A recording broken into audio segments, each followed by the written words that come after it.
Imagina que decides desaparecer por completo durante un fin de semana.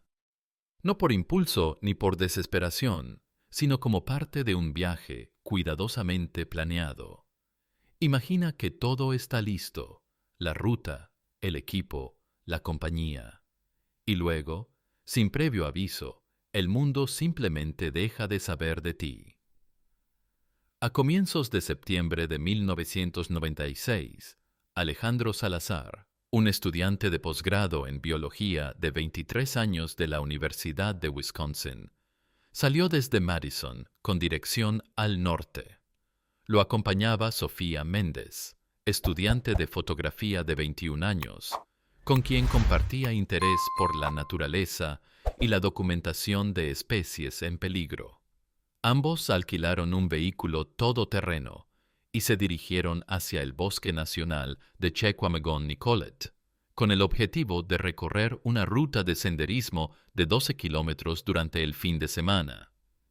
La última imagen confirmada de ellos fue registrada por una cámara de seguridad en una gasolinera de Park Falls, donde compraron provisiones y café. Luego llamaron brevemente a sus respectivas familias, notificando el inicio del recorrido. Después de ese momento, sus teléfonos se apagaron. Según las autoridades, el área tenía una cobertura celular mínima o nula. El lunes por la mañana, al no recibir noticias, el padre de Sofía contactó al número de emergencias del condado de Ashland. La respuesta fue rápida. Al mediodía, una patrulla local localizó el vehículo alquilado, cerrado con llave, en el estacionamiento oficial del parque, junto a la entrada del sendero marcado en sus planes. No había signos de violencia ni objetos personales abandonados. La bitácora del guardabosques no reportaba incidentes ese fin de semana, ni movimientos inusuales en la entrada. A pesar de eso, la sensación de inquietud era palpable entre los agentes. No había ningún indicio claro de que Alejandro y Sofía hubieran ingresado al bosque, ni de que se hubieran desviado. A las pocas horas, comenzó una operación formal de búsqueda, con voluntarios locales y personal del parque. Los primeros informes señalaron que el terreno no presentaba complicaciones en los primeros kilómetros y que la ruta prevista era utilizada regularmente por excursionistas sin necesidad de experiencia técnica. Sin embargo, no había ninguna inscripción en el libro de visitantes correspondiente a Alejandro o Sofía. Eso, sumado al silencio absoluto desde la última llamada, alimentó las sospechas de una desaparición no accidental. A falta de testigos, cámaras o señales evidentes, surgió una incertidumbre mayor. No solo no se sabía qué les había pasado, sino tampoco cuándo o dónde exactamente comenzó su desaparición. Lo que inquietaba más a los rescatistas no era la falta de información, sino el vacío absoluto de rastros. Como si el rastro de ambos se hubiera desvanecido, no hacia dentro del bosque, sino desde la propia realidad tangible. Ni huellas, ni basura, ni ropa extraviada. Solo un coche cerrado, una ruta sin señales y el tipo de silencio que no es natural en un entorno tan vasto. El caso comenzó a perfilarse no como un extravío común, sino como una anomalía. Así fue como inició uno de los casos de desaparición más desconcertantes del estado de Wisconsin. La operación de búsqueda se activó oficialmente a las 13:20 del lunes, bajo la coordinación del sheriff del condado de Ashland, quien solicitó apoyo inmediato a los servicios forestales, la Guardia Estatal y agrupaciones de voluntarios locales con experiencia en navegación por terrenos boscosos, sumando un total de 60 personas. 4 binomios caninos especializados en localización de personas y un helicóptero equipado con cámara térmica para sobrevuelos programados al atardecer, siendo el objetivo inicial reconstruir el posible trayecto de Alejandro Salazar y Sofía Méndez con base en mapas, registros públicos de visitantes y cualquier indicio físico observable en la zona, lo que llevó a delimitar 5 sectores priorizados según la altitud, densidad forestal y acceso por caminos secundarios, permitiendo a los equipos desplazarse en paralelo durante la primera jornada, sin éxito en la localización de pertenencias, señales visuales ni sonidos anómalos. A lo largo del primer tramo del sendero, aproximadamente 3 kilómetros desde el estacionamiento hasta una curva de pendiente moderada, los perros marcaron un punto donde se encontraron huellas de botas de montaña compatibles con los registros de compra realizados por Alejandro el mes anterior en Madison, lo que confirmó parcialmente su paso por la zona, pero pocos metros después, el rastro desaparecía por completo, sin continuidad ni desvío visible hacia la maleza, lo cual resultaba poco común incluso en terrenos húmedos. Cerca de ese punto se localizó una pequeña zona despejada con indicios de fuego reciente, piedras dispuestas en forma de círculo, cenizas aún tibias y una taza metálica con residuos secos de café adheridos al fondo, indicando que el lugar fue utilizado brevemente para descanso, aunque no se encontraron restos de comida ni señales de instalación prolongada, como la presencia de una carpa armada o sacos de dormir desplegados. Los especialistas en comportamiento de excursionistas señalaron que abandonar un campamento en ese estado era inusual, especialmente para personas con conocimientos básicos de senderismo y planificación, lo cual generó las primeras dudas operativas sobre un posible cambio repentino en las decisiones del grupo, sin que existiera evidencia de amenaza animal, accidentes visibles o inclemencias meteorológicas graves durante la noche anterior, según los registros climáticos. A las 19:30 se organizó el primer patrullaje nocturno, con linternas de largo alcance y radiofrecuencia constante entre los equipos, mientras la lluvia comenzaba a caer de forma intermitente, lo que planteaba un riesgo adicional al borrar huellas frescas y alterar la percepción acústica del entorno. Durante el avance, uno de los voluntarios, un exintegrante del Cuerpo de Rescate Estatal, reportó por radio una sensación inusual de quietud profunda y la ausencia total de sonidos animales, algo que, según sus palabras, no había experimentado en búsquedas anteriores en zonas similares. Al cierre de la jornada, sin nuevos indicios y con el terreno empezando a saturarse de humedad, la prioridad pasó a ser establecer una base temporal con sistema de turnos para mantener la presencia constante en el área.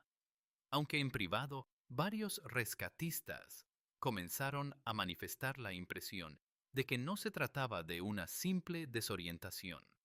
sino de una desaparición sin trazas, donde lo más inquietante no era lo que encontraban, sino todo lo que, de forma inexplicable, no estaba. El viernes por la mañana, tras 5 días sin resultados concluyentes, un grupo de búsqueda que se había desviado hacia una zona poco transitada del bosque reportó la localización de un campamento improvisado a aproximadamente 8 kilómetros en línea recta desde el punto donde se habían encontrado las últimas huellas de Alejandro y Sofía, en una zona de acceso complicado entre vegetación densa y terreno irregular, lejos de los senderos oficiales y sin rutas marcadas, lo que levantó inmediatamente preguntas sobre cómo y por qué llegaron hasta allí, considerando que no existía conexión lógica entre el itinerario planificado y el área descubierta.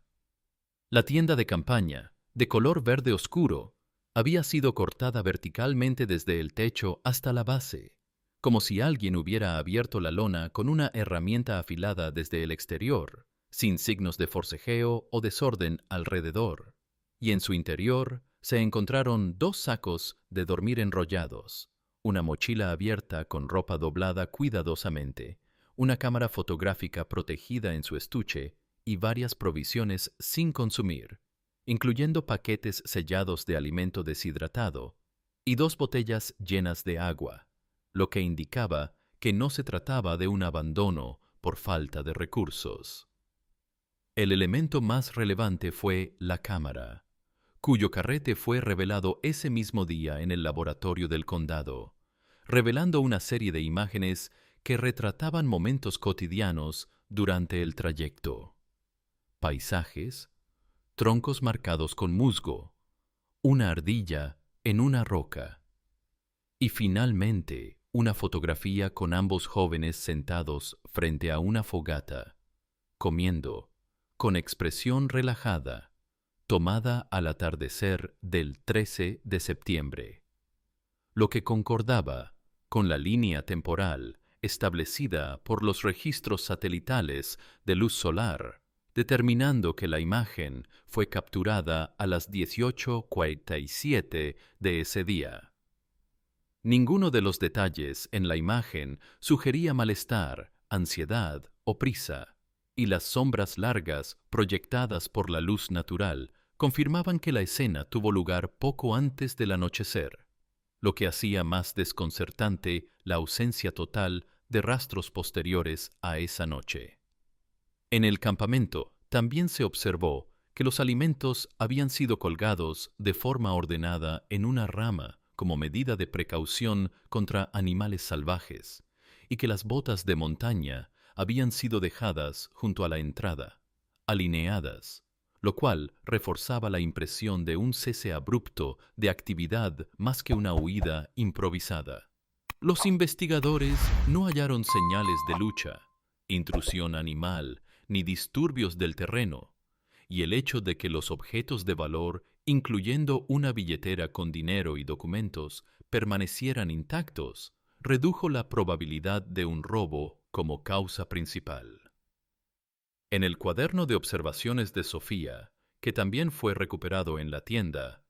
la última anotación, fechada el mismo día, se limitaba a una descripción del paisaje, sin ninguna indicación de preocupación, lo que llevó al sheriff a escribir en su informe preliminar una frase que, con el tiempo, sería citada repetidamente en medios y reportes académicos. No hay señales de accidente, desorientación o huida. Esto parece una interrupción externa, no un error humano. Una semana después de iniciadas las labores de búsqueda y ante la ausencia de hallazgos concluyentes posteriores al descubrimiento del campamento, el sheriff del condado de Ashland solicitó apoyo especializado al Departamento de Justicia de Wisconsin, lo que permitió el ingreso formal del forense criminal Francisco Ortega, proveniente del distrito de Milwaukee, con experiencia en análisis de escenas remotas y reconstrucción de desapariciones sin testigos, quien inició su trabajo revisando en detalle el contenido completo de la cámara recuperada en la tienda, centrándose en los metadatos del último archivo capturado, donde notó una irregularidad menor en el registro digital,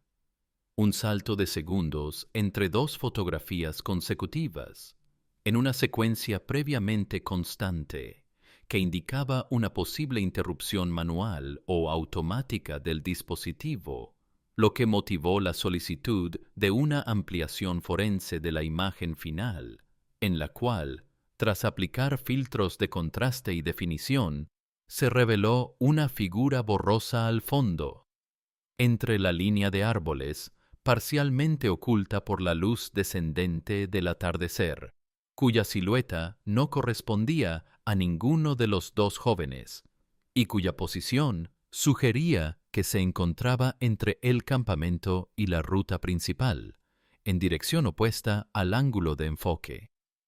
El análisis posterior determinó que el objeto había estado a aproximadamente 15 metros del lente, sin movimiento visible, con una postura erguida y proporciones humanas,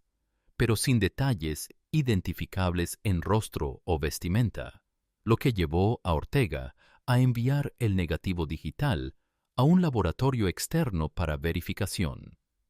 Aunque los técnicos concluyeron que la resolución no permitía extraer información adicional más allá de la confirmación de una forma sólida no perteneciente al entorno natural. Paralelamente, un voluntario de la primera etapa de búsqueda, residente de Butternut y exoficial de Recursos Naturales, solicitó declarar de forma anónima tras recordar que, el sábado 14 por la mañana, mientras patrullaba un segmento boscoso al oeste del parque, cruzó brevemente mirada con un hombre que vestía chaleco de cazador sin arma visible, quien no respondió al saludo ni desvió la mirada, y cuya presencia no estaba registrada en la base de datos de visitantes del parque ni en las listas de permisos de caza expedidos esa semana, generando inquietud por la posibilidad de que una tercera persona hubiera ingresado al bosque sin autorización o sin haber sido detectada por los controles de acceso. Sin una descripción facial precisa ni evidencia física vinculante, la hipótesis de intervención externa se mantuvo como posibilidad sin fundamento operativo, lo que obligó a las autoridades a restringir la difusión de estos hallazgos para evitar especulaciones mediáticas o alertas prematuras que pudieran perjudicar la cooperación comunitaria. Mientras los familiares de Alejandro y Sofía comenzaron a expresar públicamente su desconfianza hacia la gestión del caso, señalando contradicciones en los informes y falta de comunicación por parte de los equipos encargados, lo que llevó a una cobertura parcial por parte de medios regionales, aunque sin alcanzar difusión nacional. En ese contexto, el avance de la investigación quedó limitado por la ausencia de pruebas directas, la presión institucional para evitar filtraciones y una creciente percepción interna de que, más allá de la lógica de los protocolos, algo no encajaba en el comportamiento general del entorno durante los días posteriores a la desaparición.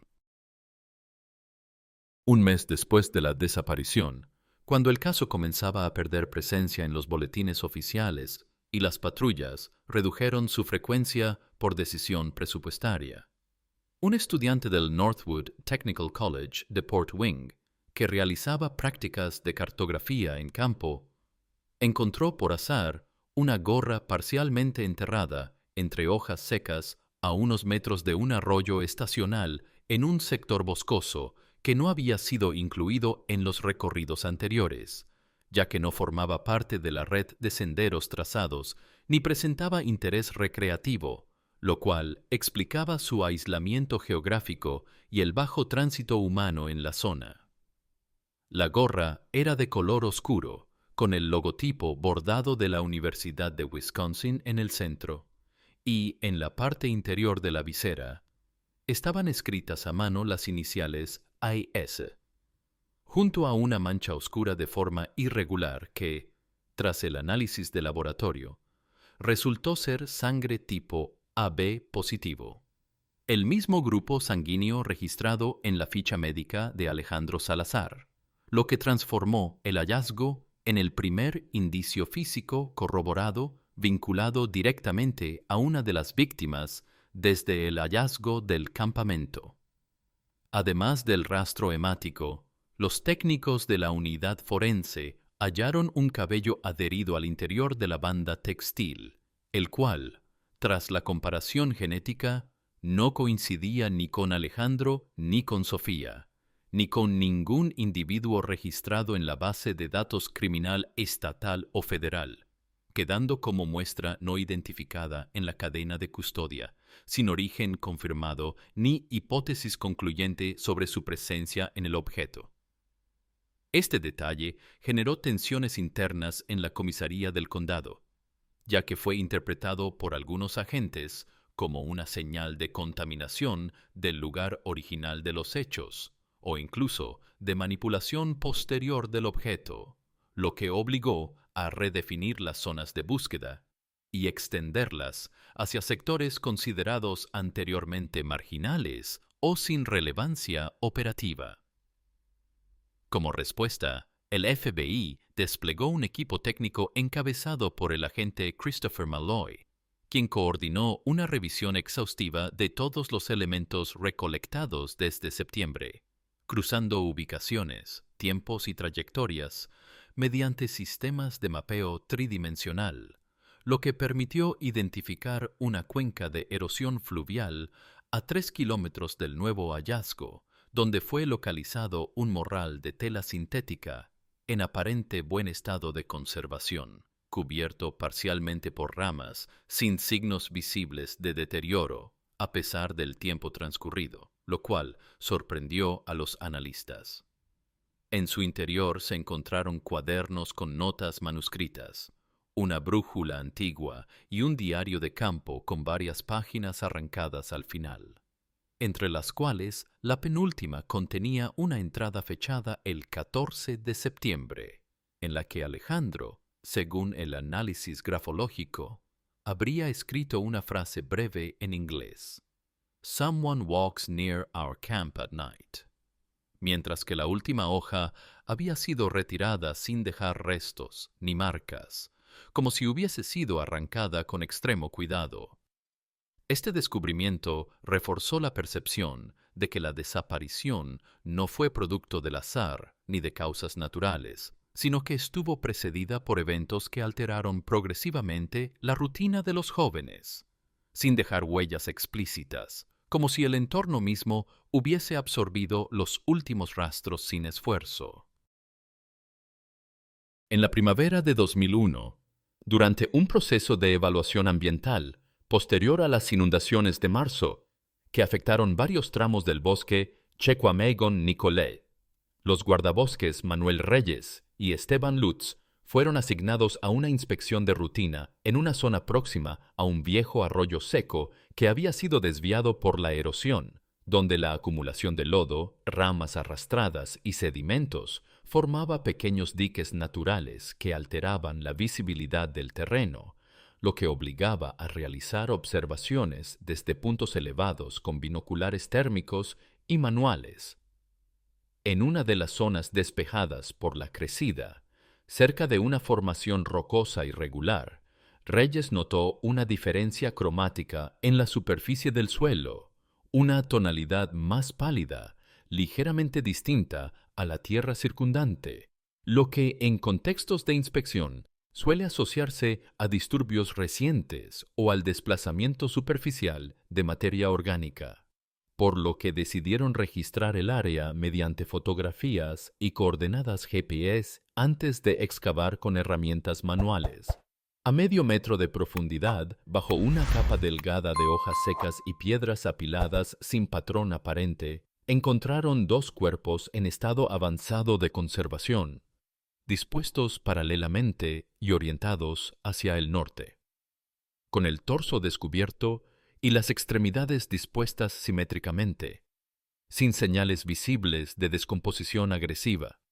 lo cual no se correspondía con el entorno húmedo y las condiciones climáticas de los últimos años.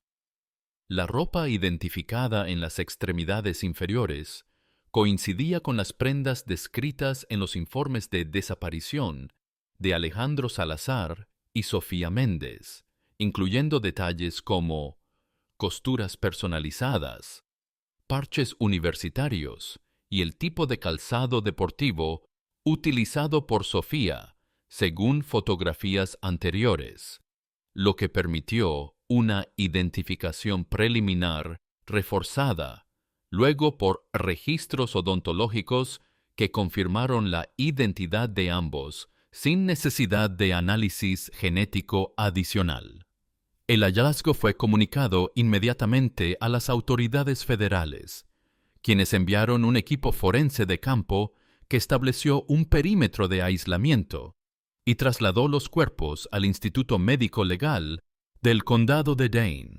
donde comenzaron las primeras evaluaciones estructurales en busca de evidencia traumatológica.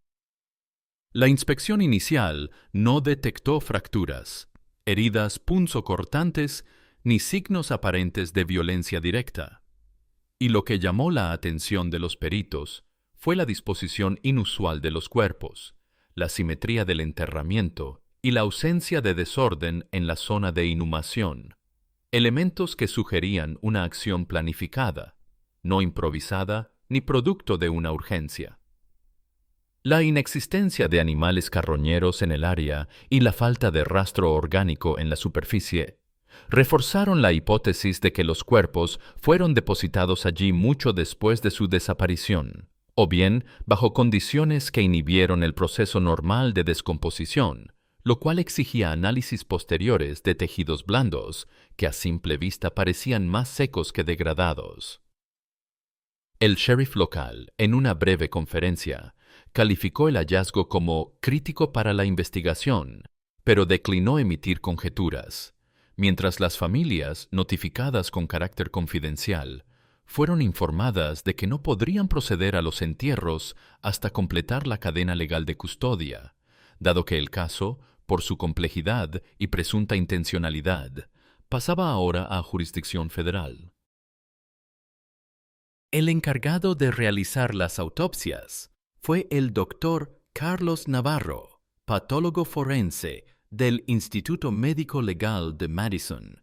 quien recibió los cuerpos el 17 de abril de 2001, junto con un equipo limitado por protocolo, ya que parte del procedimiento fue clasificado bajo supervisión federal desde el inicio,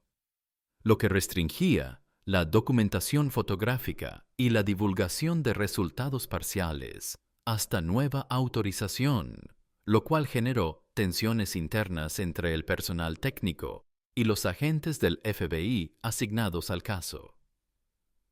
Al iniciar la inspección externa, Navarro confirmó que ambos cuerpos presentaban una conservación anormalmente alta en tejidos superficiales, con epidermis intacta en la mayor parte de las extremidades y ausencia de las marcas típicas del proceso de putrefacción avanzada, lo que no correspondía a los 5 años de exposición estimada según la fecha de desaparición,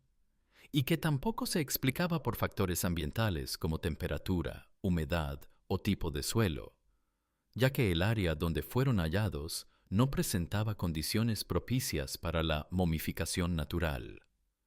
La apertura torácica reveló un hallazgo aún más inusual. Las autopsias revelaron una alteración interna inusual,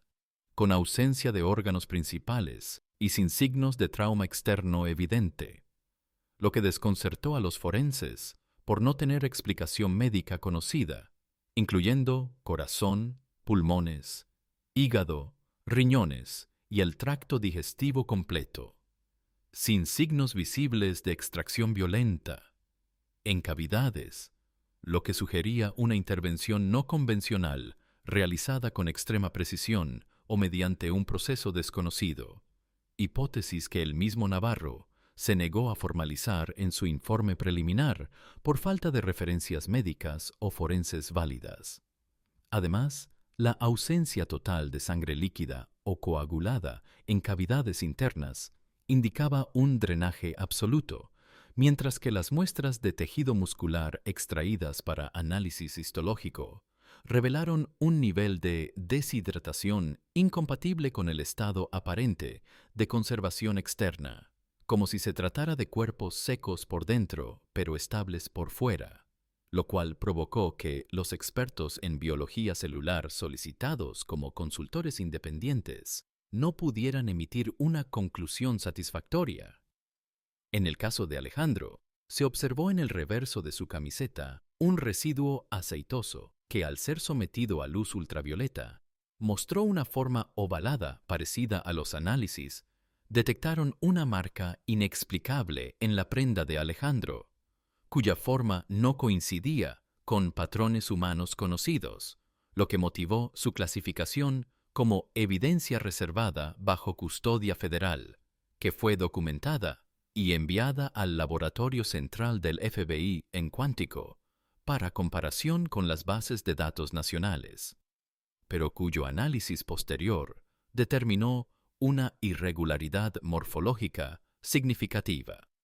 Las líneas papilares del patrón no se correspondían con ninguna huella humana registrada y presentaban una anatomía humana, debería coincidir con la inserción de la uña, lo cual fue descrito por los técnicos, sin similitudes claras con impresiones humanas, animales ni artificiales conocidas. A raíz de este hallazgo, la muestra fue clasificada bajo el Código Interno FDC Li397 y retirada del expediente visible, con acceso restringido al personal con acreditación de nivel 4 o superior, lo que marcó el punto de inflexión en el curso de la investigación, al convertir un caso abierto en una investigación parcialmente reservada, sujeta a protocolos de confidencialidad que limitaban desde ese momento cualquier tipo de publicación o análisis externo sin aprobación expresa del Departamento de Justicia. Tras la clasificación del expediente bajo jurisdicción federal y la restricción de acceso a los hallazgos forenses, el caso fue apartado de la gestión local, limitando la información disponible para las autoridades del condado y generando un vacío comunicacional que incrementó la incertidumbre entre los familiares, la prensa y los investigadores externos que venían siguiendo el desarrollo del expediente desde 1996, lo que derivó en una serie de especulaciones no oficiales que circularon por canales alternativos, mientras los organismos estatales evitaban cualquier mención pública que no proviniera de comunicados redactados por el Departamento de Justicia. La familia Méndez solicitó formalmente una audiencia con el fiscal regional para conocer los avances, pero nunca recibió respuesta directa, mientras que los padres de Alejandro Salazar denunciaron públicamente la falta de transparencia en los procesos periciales y administrativos, señalando que habían sido excluidos de decisiones clave sobre el destino de los restos y el contenido del informe final de la autopsia, lo cual fue interpretado por diversos sectores como un intento deliberado de fragmentar la memoria oficial del caso. Al mismo tiempo, varios periodistas de investigación independientes comenzaron a rastrear antecedentes de desapariciones previas en el área, identificando al menos 4 reportes entre 1974 y 1989 de excursionistas, cazadores y naturalistas que nunca fueron localizados, todos en sectores comprendidos entre la cuenca de drenaje oeste del Chequamegón y la línea divisoria con el bosque estatal de Copper Falls, sin que se estableciera en su momento una conexión directa entre los casos, debido a la fragmentación de registros entre condados. Uno de los testimonios más relevantes provino de un biólogo del Departamento de Recursos Naturales de Wisconsin, que, en una entrevista reservada, admitió que durante los meses previos al hallazgo de los cuerpos en 2001, se había detectado un patrón anómalo en la fauna local,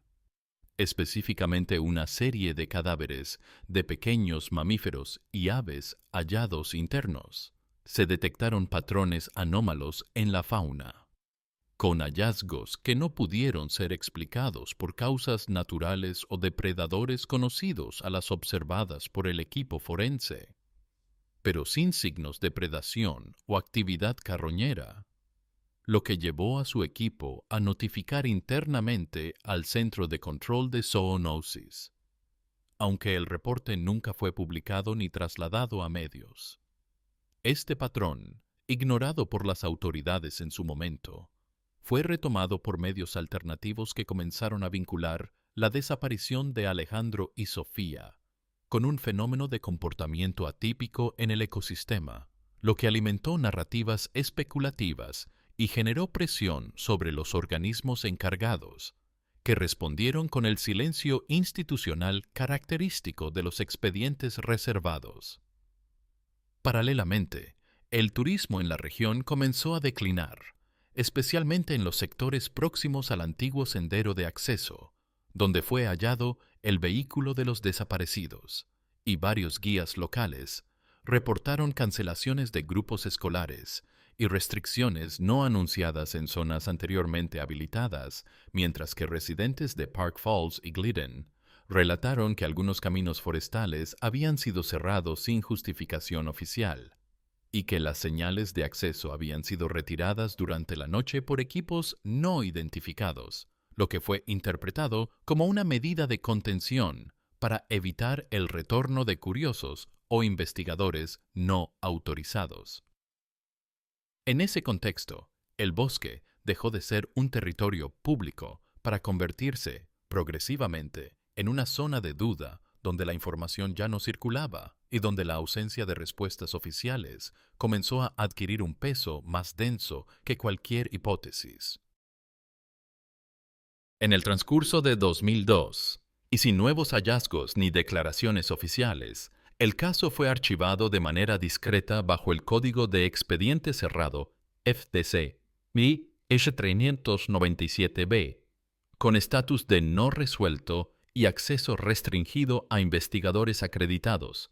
lo que significó la retirada definitiva de recursos, la disolución del equipo asignado y la notificación formal a las familias de que el proceso judicial quedaba suspendido por falta de elementos probatorios adicionales, aunque sin clausura jurídica definitiva, lo cual permitía una eventual reapertura si surgían datos relevantes en el futuro, hecho que nunca ocurrió. Francisco Ortega, el perito que había encabezado los análisis iniciales tras la aparición del campamento y las imágenes de la cámara, presentó su retiro voluntario del Cuerpo Forense del Estado semanas después del cierre administrativo, citando motivos personales y de salud, aunque en sus notas manuscritas, obtenidas años más tarde mediante filtraciones internas, dejó constancia de su insatisfacción con la forma en que se había manejado la información crítica, y en una de las entradas más citadas escribió: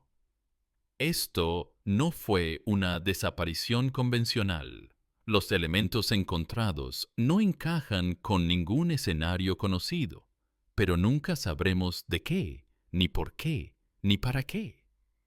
Los cuerpos de Alejandro y Sofía fueron finalmente entregados a sus respectivas familias bajo una cadena de custodia formalizada y con prohibición expresa de realizar peritajes independientes. Y aunque se ofreció la posibilidad de funerales públicos supervisados por seguridad estatal,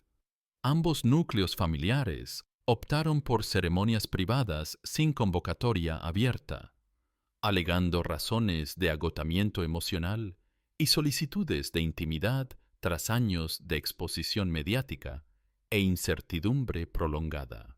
Durante las semanas previas al entierro, se reportaron varios incidentes menores que obligaron a la policía local a custodiar las viviendas de ambas familias, entre ellos llamadas anónimas, visitas no identificadas en horarios inusuales y circulación de vehículos no registrados en los alrededores, lo que fue documentado por agentes, pero sin que se pudieran establecer responsabilidades ni vínculos directos con el caso, aunque se sugirió de manera no oficial que estas acciones formaban parte de intentos de vigilancia o advertencia. La parcela de terreno donde fueron hallados los cuerpos fue cerrada al público mediante una resolución del Servicio Forestal, que justificó la decisión por motivos de erosión y seguridad ecológica,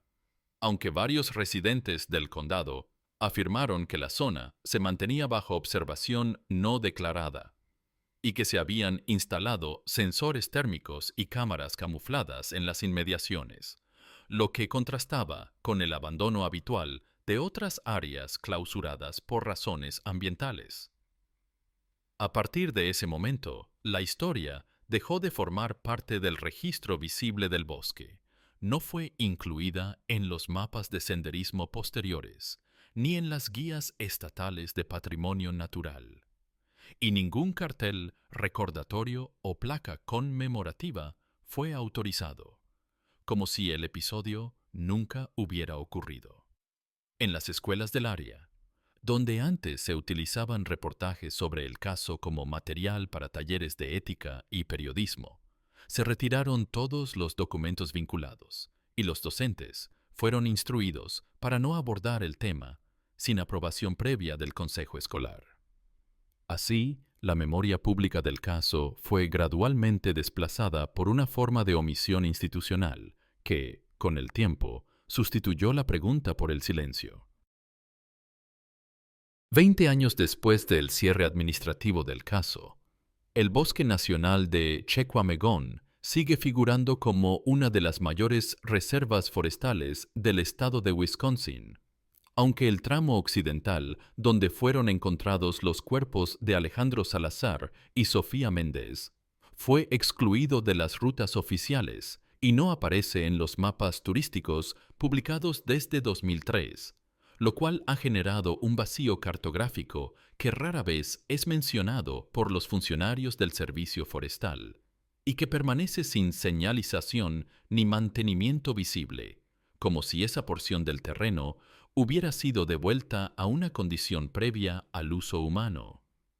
Las solicitudes de acceso a los archivos clasificados bajo el código FDC 397B han sido denegadas en todas sus formas desde 2006, invocando excepciones relacionadas con la seguridad nacional y la protección de procedimientos técnicos sensibles, lo que ha imposibilitado que investigadores civiles, periodistas o familiares de las víctimas consulten los informes completos o accedan a los anexos fotográficos y materiales conservados bajo custodia federal, entre ellos el registro de la huella anómala hallada en la camiseta de Alejandro y el análisis completo del tejido orgánico extraído durante las autopsias.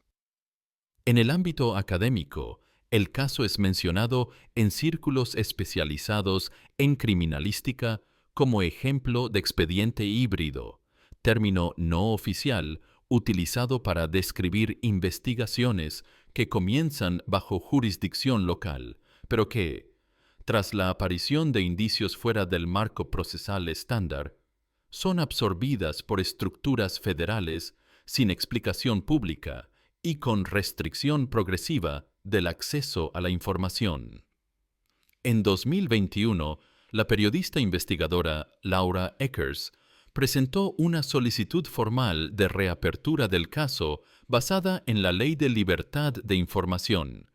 acompañada de una revisión documental en la que comparó las condiciones del bosque con otros episodios similares ocurridos en reservas federales durante la década de los 90, pero su petición fue rechazada sin argumentación detallada, y su posterior visita al condado de Ashland fue recibida con evasivas, entrevistas canceladas a último minuto y negativas sistemáticas de antiguos funcionarios a hablar sobre los hechos, como si una consigna tácita siguiera vigente 2 décadas después.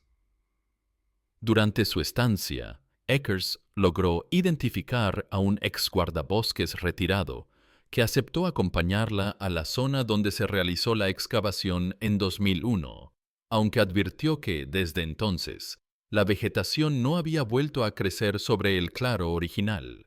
lo cual contrastaba con la regeneración natural observada en otras áreas erosionadas del parque, y que ningún animal cruzaba la línea interior del terreno, algo que él atribuía a una alteración imperceptible del suelo, aunque no podía explicarlo desde el punto de vista ecológico. En su reportaje final, publicado en un blog personal ante la falta de interés de medios tradicionales, Eckers concluyó que el caso no era únicamente una historia sobre 2 jóvenes desaparecidos, sino sobre un espacio geográfico donde los procesos de registro, lógica institucional y memoria comunitaria parecían haberse detenido deliberadamente, como si se hubiese impuesto un silencio institucional que priorizó la omisión sobre la verdad documentada. Aunque no hubo consecuencias legales tras su publicación, su sitio web fue desindexado de buscadores a los pocos días y su correo electrónico fue suspendido por actividad inusual, cerrando, sin dramatismo ni anuncio, la última iniciativa conocida por recuperar lo que ya no figura en los registros, pero persiste en la geografía del silencio. Gracias por ver esta historia. Explora complejos dilemas morales, el peso del pasado y las consecuencias de ocultar la verdad. Esta trama invita a reflexionar sobre el poder de la elección y la responsabilidad por nuestras acciones. El propósito de esta historia es invitar a la reflexión sobre cuestiones morales y éticas, y no justificar ni aprobar las acciones de los personajes. No apoyamos ni justificamos las acciones del protagonista, en particular, sus intentos de ocultar la verdad y evadir la responsabilidad. Por el contrario, la historia muestra cómo las malas decisiones pueden tener consecuencias devastadoras y resalta la importancia de la honestidad, la responsabilidad y el arrepentimiento. Invitamos a los espectadores a no imitar una acción destructiva o ilegal descrita en la historia en sí. Usted o alguien cercano se encuentra en una situación moral o vital difícil. No duden en buscar ayuda de profesionales o de organizaciones de apoyo. Recuerden, la verdad y la responsabilidad siempre son la mejor elección.